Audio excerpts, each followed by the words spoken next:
What is happening? What's going on? How's your Saturday going? My Saturday is going well so far.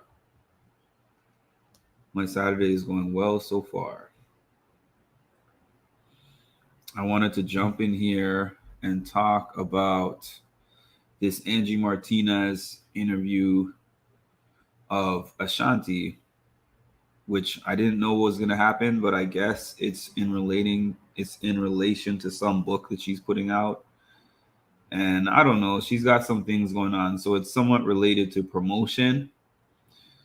Um, I remember when I watched that Irv Gotti interview, I was hoping and expecting that he was going to get into a lot of the business of different things that happened during his career, but the interview almost felt like the Drink Champs interview. If you guys don't know what I'm referring to, Irv Gotti went on Drink Champs with Ja Rule, and most of it was just Irv Gotti talking about his alleged relationship with Ashanti, how much he loved her, he was in love with her, how she broke his heart. Um, he was saying a lot of different things in that interview. If you haven't seen it, you can go check it out. I was not even going to do a review of that interview because I don't use this word. This is like a popular word that people use today. Cringe. I don't ever use that, but that's the only thing that comes to mind when describing that interview. Number one, if and when they were hooking up, yes, she was of legal age. And I know that it wasn't a huge age gap, but she was also like 20 at this time. And I think he's about 10 years older than her. So for the time, it was a little bit of predator behavior.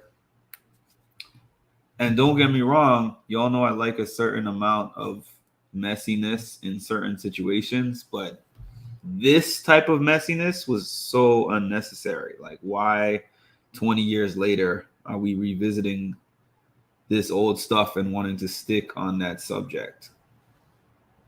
So when I watched that first interview, based on what he said and based on what I knew, I kind of felt like it was one of those industry things where somebody brought on a woman, a producer brought on a female onto a team and was like, I can make you a star, blah, blah, blah.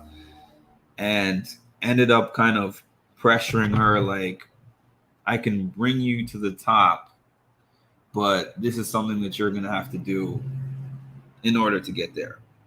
I didn't know whether she was denying that they hooked up or if she was denying the relationship portion, but she clarified that. So jumping into this interview that she did with Angie Martinez, the first half an hour of it, she was being really vague. So I was like, okay, she wants to talk about everything but that. She still didn't really go into direct details, but she finally gave a part of this that I feel is the main thing. And I'm going to play that for y'all real quick. You can watch the whole thing on YouTube, by the way, if you want to watch it. I'm only going to play this one clip. With Irv Gotti. Personal relationship is no longer serving you. But see, let's clear this up. Okay. We're not going to say relationship. We dealt with each other, but having a full, like, was Irv my boyfriend? Was I his girlfriend? Never. Really? Never. Damn. So, well, he was he married? He was still married at the time, right? He was married. That's my point. Irv had several girlfriends, you know? So I'm a little confused by the thought, you know what I'm saying? And the label and the description. Yeah, so that was the main part that I wanted to play. Obviously, that's what you see in my heading there. She said, I dealt with him, but he was never my boyfriend. I don't know where the term dealt with comes from, but I remember hearing that term in high school. And usually what that meant is, honestly, I'm having sex with him or doing whatever with him or her. But we're not in a relationship. I dealt with him. So let me get into some of the things that she said within this interview. She said that she feels that Irv Gotti manifested it, and not necessarily manifesting the relationship necessarily per se, but I think manifested the feelings part of it, or I don't know. She said that Irv was salty about her dating Nelly, and Angie Martinez asked about his story about the happy song being created after they had sex and all that in the shower, and she was like, I don't really remember that. She said that she wrote happy in the parking lot in a car, and he wasn't there. Um, yeah, as you heard in that clip that I played, she said that he had several girlfriends, and I believe that was true. She was probably the main one that he liked the most, but yeah, it seemed like he had several side women at that time. Let me see. I felt like she skipped downplayed some things that were probably true. You know what, Rory, though? I feel like two things can be true at the same time. She could have been in a situation with him that he considered a relationship, possibly she called a relationship, but she could have felt pressured to be in that relationship due to the fact that she was just building up her career and felt like if things deteriorate with me and him and our situation, it's going to affect my business and my career. I don't know, Rory. I mean, it's possible. It's kind of he said, she said. To explain what you mean by extensive, though. You think they were in a very serious relationship where he was about to leave his wife? Because I don't think that's the case. And I'm wondering why he's bringing that up so many years later. I also agree with your point. Yeah, I and the way that he talked in his Drink Champs interview when Nori was like, it sounds like you're still into her. It sounds like you still want her. And he was like, oh no, I got women. I got so many women now and they're half her age and they're so much better than her.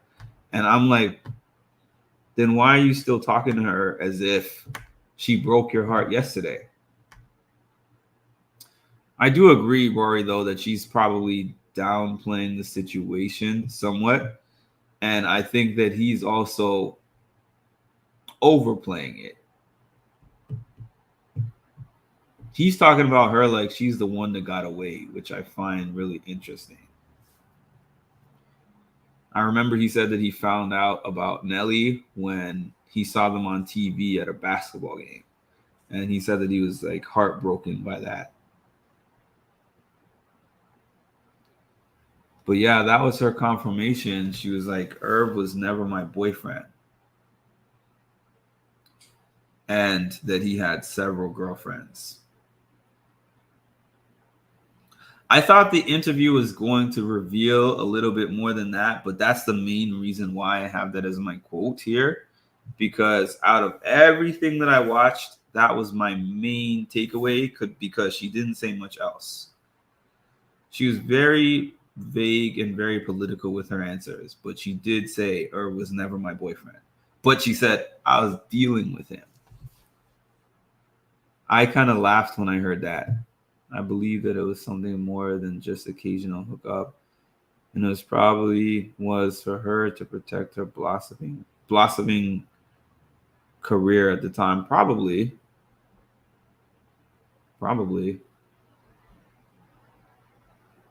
I wouldn't doubt that. It's hard for a woman to make it in the music industry, and I think maybe even especially during those days. One thing that she did do in this interview was to say F out of here when Angie was like saying that he was suggesting that he made her who she is, and she was like F out of here. He didn't make me who I am. Like, I had the talent. He helped propel me to where I got to, but he didn't make me.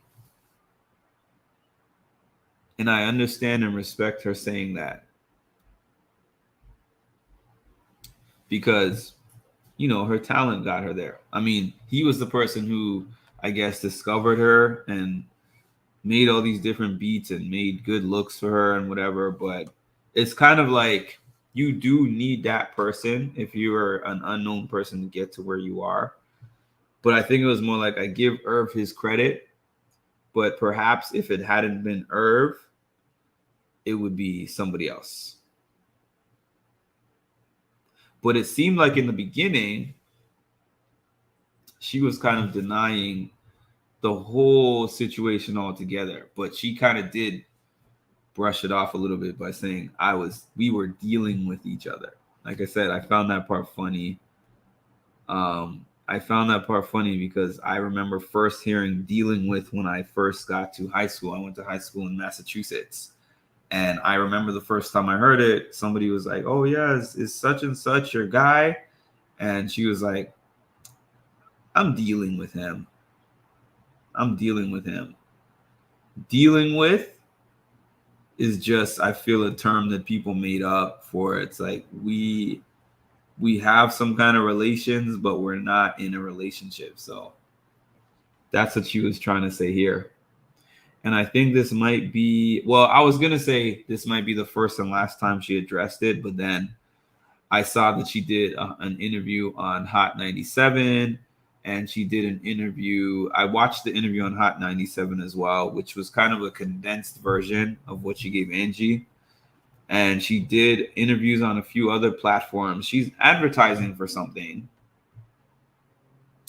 She also mentioned that she felt like the comments that he made were advertisement too for the Murder Inc. doc.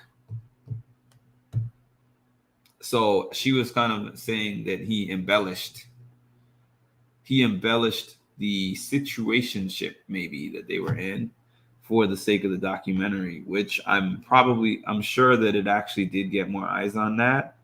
But I heard him say similar things in other places, and he's been saying things like that. Maybe not as strong as he did at that point, but he's been saying those things for years. He has been saying those things for years.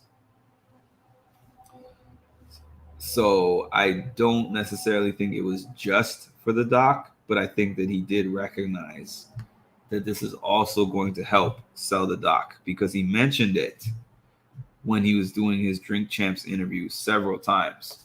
Watch the documentary. More about this is going to be in the documentary, which, by the way, I have to watch the documentary. I have not seen it yet. It took a while before Irv gave her a chance to get on records. And it probably took some convincing, Rory. It probably took some convincing. Anyways, y'all, that is my quick recap on the Angie Martinez interview with Ashanti. It was not as revealing as I thought based on how the way they advertised it. But the main thing that I got out of it was her denial that Irv Gotti was ever her boyfriend. In my opinion, whether he was her boyfriend or not, whether he called himself her boyfriend or not, doesn't really matter that much. I don't really think that there's a point to him bringing that up now. And it could be, like Rory is saying, an attempt for her to kind of protect her image, because she doesn't want to look like someone who kind of slept her way to the top. And also, she doesn't want to look like someone who was the only exclusive woman that was hooking up with a married man, which is understandable. But yeah, I mean, I could definitely see it being a situation where she was doing what she felt like she had to do because of feeling pressure. A lot of women get in that type of situation in the music industry. And him feeling like she's the one. She's the one. I mean, look at, well, I can't really use that as an example because I guess I was going to say Dame Dash and Aaliyah, but they were actually out as a couple at some point, and Ashanti and Irv Gotti were never out as a couple. But it does seem like a situation where he probably was in love with her, and she probably was not actually in love with him. She loved things about him. She loved things about what he was doing for her in terms of business wise. But I think that she was happy to get out of that situation because she did not want all of those things to be tied together. So thanks for checking out my recap. And thanks for the support. Please make sure, if you have not already, like my page, comment, subscribe, hit the notification bell so you can be the first one to know when I put out more great content. And I will talk to y'all later.